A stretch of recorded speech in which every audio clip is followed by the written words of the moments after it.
Leviticus chapter 14 verse 1 up to 57. At sinalita ng Panginoon kay Moises na sinasabi, ito ang magiging kautusan tungkol sa may kitong. Sa kaarawan ng kanyang paglilinis, siya ay dadalhin sa saserdote, at ang saserdote ay lalabas sa kampamento at titingnan ng saserdote. At narito, kung ang salot na kitong ay gumaling sa may kitong, ay ipag-utos nga ng saserdote na ikuha siya ng lilinisin ng 2,000 malinis na buhay at kahoy na sidro at grana at hisopo, at ipag-uutos ng saserdote na patayin ang isa sa mga ibon sa isang sisidlang lupa sa ibabaw ng tubig na umagos. Tungkol sa ibong buhay ay kanyang kukunin at ang kahoy na sidro at ang grana at ang hisopo, at babasain pati ng ibong buhay sa dugo ng ibong pinatay sa ibabaw ng tubig na umagos.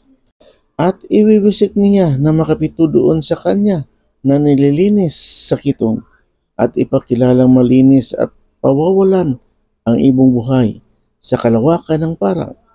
At siya nililinisin ay maglalaba ng kanyang mga suot at mag-ahit ng lahat niyang buhok at maliligo sa tubig at magiging malinis, at pagkatapos ay papasok sa kampamento datapwat tatahan sa labas ng kanyang tulda na 7 araw.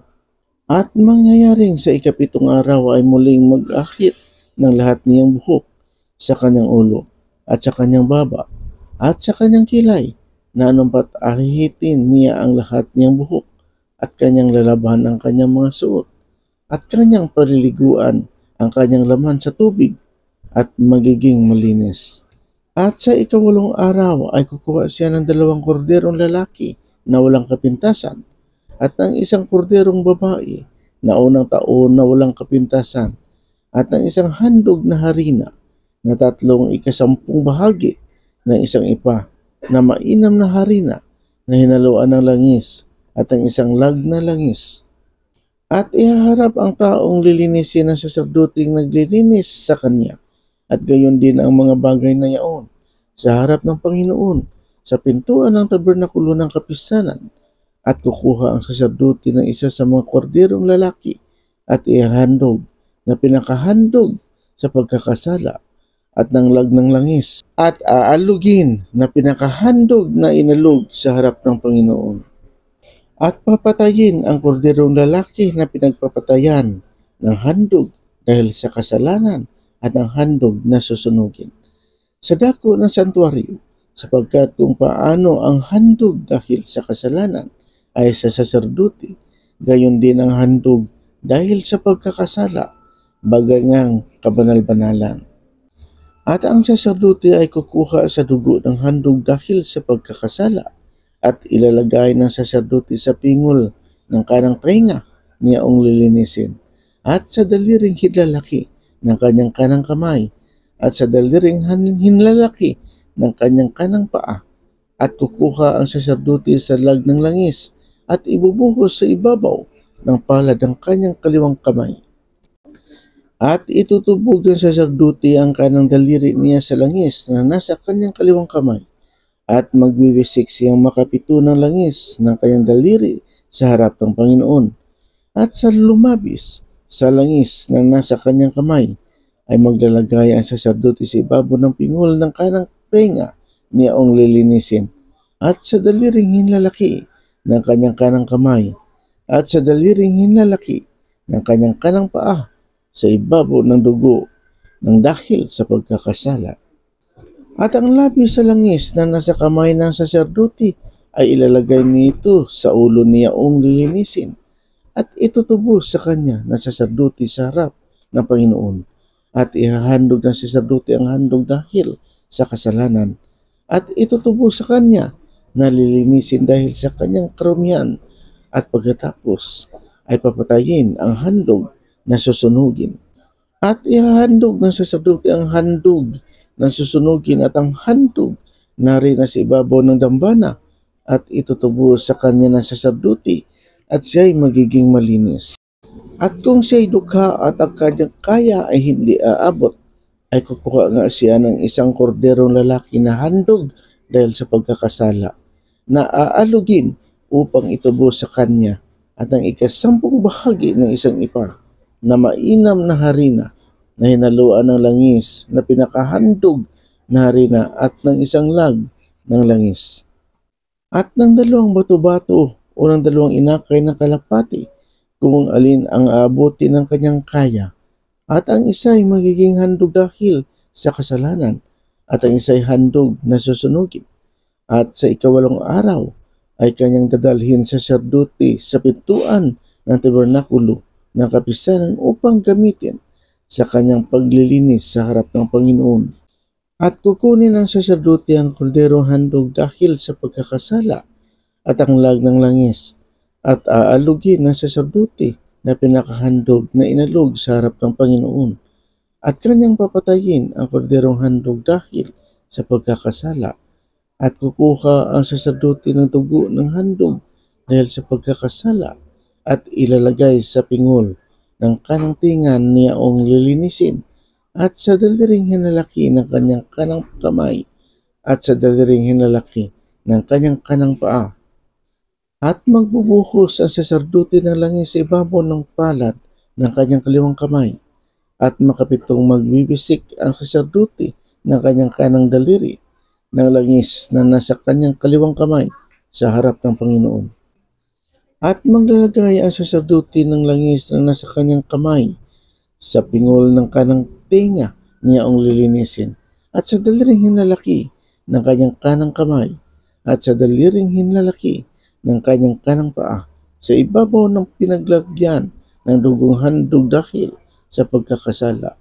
At ang labis ng langis na nasa kamay ng sacerdote ay ilalagay niya sa ulo niyaong lilinisin upang itubo sa kanya sa harap ng Panginoon. At kanyang ihahandog ang isa sa mga bato-bato o sa mga inakay ng kalapati, kung alin ang kanyang kaya, kung alin ang abutin ng kanyang kaya, na ang isa ay handog dahil sa kasalanan, at ang isa ay handog na susunugin, pati ng handog na harina, at itutubos ng sacerdote doon sa malilinis sa harap ng Panginoon. Ito ang kautusan tungkol sa may salot na kitong ng kanyang kaya ay hindi abot sa nauukol sa kanyang paglilinis. At sinalita ng Panginoon kay Moises at kay Aaron na sinasabi, pagka kayo nakapasok na sa lupain ng Kinan, na ibibigay kong pag-aari sa inyo, at ako'y naglagay ng salot na kitong sa alinmang bahay sa lupain ninyong inaari, ay ayaon ang may-ari ng bahay at magbibigay alam sa sacerdote at sasabihin, tila man din mayroong parang salot sa bahay, at ipag-uutos ng sacerdote na alisan ng laman ang bahay bago pumasok ang sacerdote na kilalanin ang tila salot upang ang lahat na nasa bahay ay huwag mahawa. At pagkatapos ay papasok ang sacerdote upang tingnan ang bahay.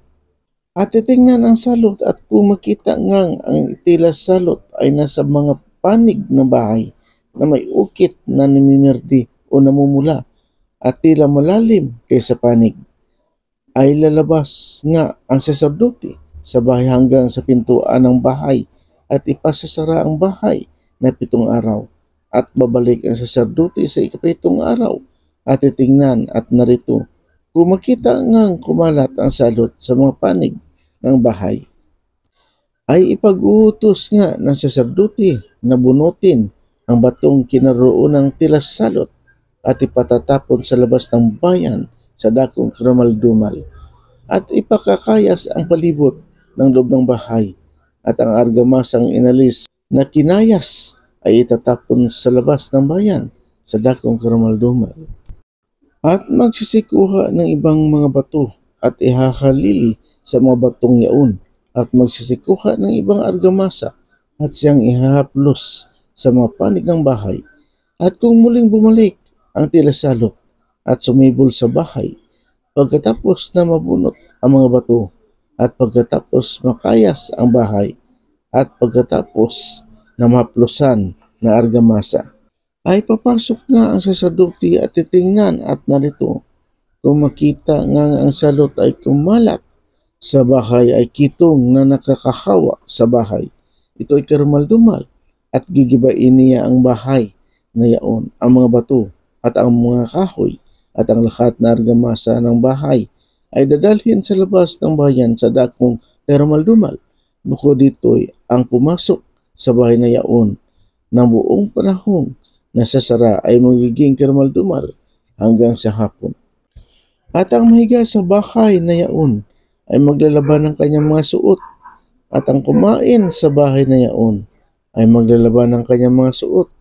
At kung papasok ang sasadote at narito, kung hindi nga kumalat ang salot sa bahay, pagkatapos na haplusan na argamasa, ay ipakikilala nga ng sasadote na malinis ang bahay sapagkat gumaling sa salot. At upang linisin ang bahay, ay kukuha ng 2 ibon at ang kahoy ng sidro at ng grana at ng hisopo. At papatayin ang isa sa mga ibon sa isang sisidlang lupa sa ibabaw ng tubig na umaagos. At kukunin niya ang kahoy na sidro at ang hisopo at ang grana at ang ibong buhay at babasain sa dugo ng ibong pinatay at sa tubig na umaagos at wiwisikang makapito ang bahay. At kanyang lilinisin ng dugo ng ibon ang bahay at ng agos ng tubig at ang ibong buhay at ang kahoy na sidro at ang hisopo at ang grana. Datapwat pawawalan ang ibong buhay sa labas ng bayan sa kalawakan ng parang. Gayon tutubusin ang bahay at magiging malinis. Ito ang kautusan tungkol sa sari-saring sarot ng kito at sa tina, at sa kitong ng suot at ng bahay, at sa pamamaga, at sa langib, at sa pantal na makintab, upang ituro kung kailan karumaldumal at kung kailan malinis. Ito ang kautusan tungkol sa kitong. Amen, Lord. Please subscribe, like, and share. Salamat. God bless.